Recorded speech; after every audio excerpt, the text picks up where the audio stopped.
Peter, It's two I'm here bites for the and presentation. Gotta eat.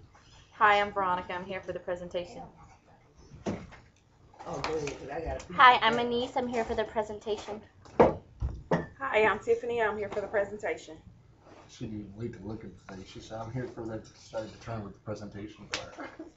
Hi, my name is Isabel Soria, and today I'm doing an informative speech on 9/11. Tuesday, September 11, 2001, was a day that started off like any other day.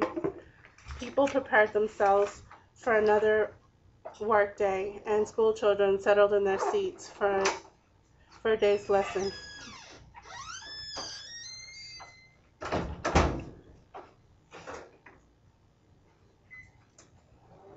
We on a commercial?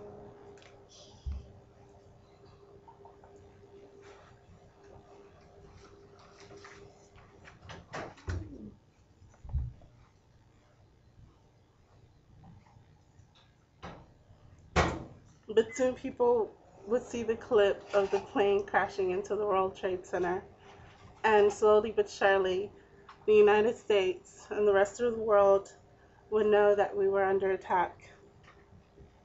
Who would have thought that this day would be a day of part of modern day history? I know I didn't. When I got to work that day, my coworker told me what had happened, and I was so clueless because I remember thinking, what the heck is the World Trade Center? But then she showed me a clip on the internet, and I was stumped. The rest of the day, I kept going back and forth from site to site because I wanted to know everything that happened. I wanted to know who did this and why. On 9/11, on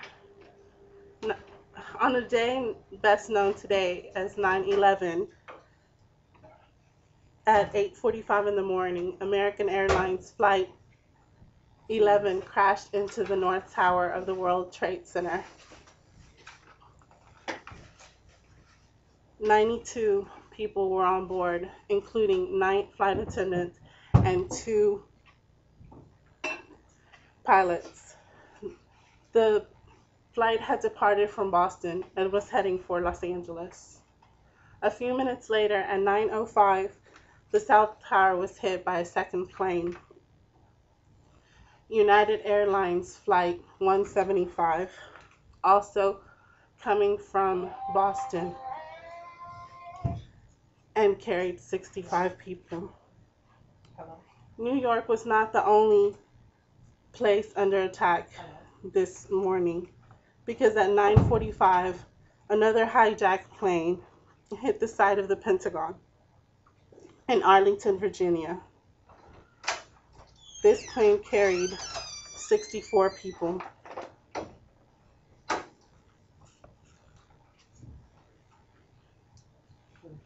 The fourth and last plane, United Airlines Flight 93, crashed into a field in Stony Creek Township, Pennsylvania. The plane carried 38 passengers and 7 crew members.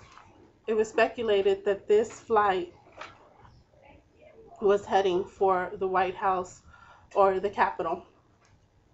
But due to the bravery of some of the passengers who intercepted the hijackers, the plane did not make its destination. The World Trade Center was composed of 2 towers and several surrounding buildings.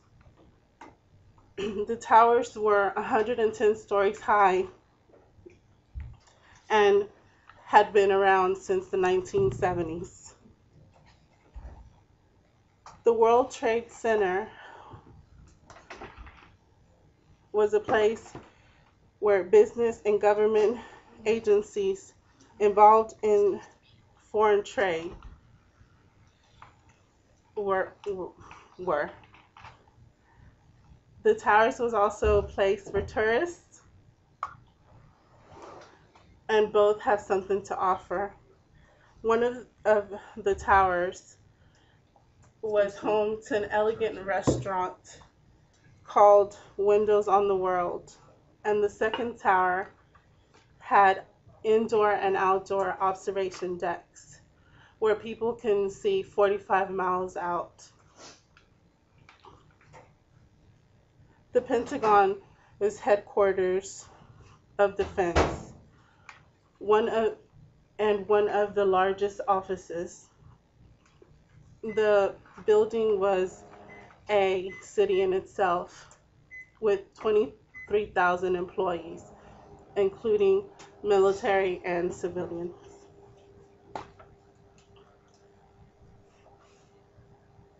The day that followed these events, FBI and federal government agencies began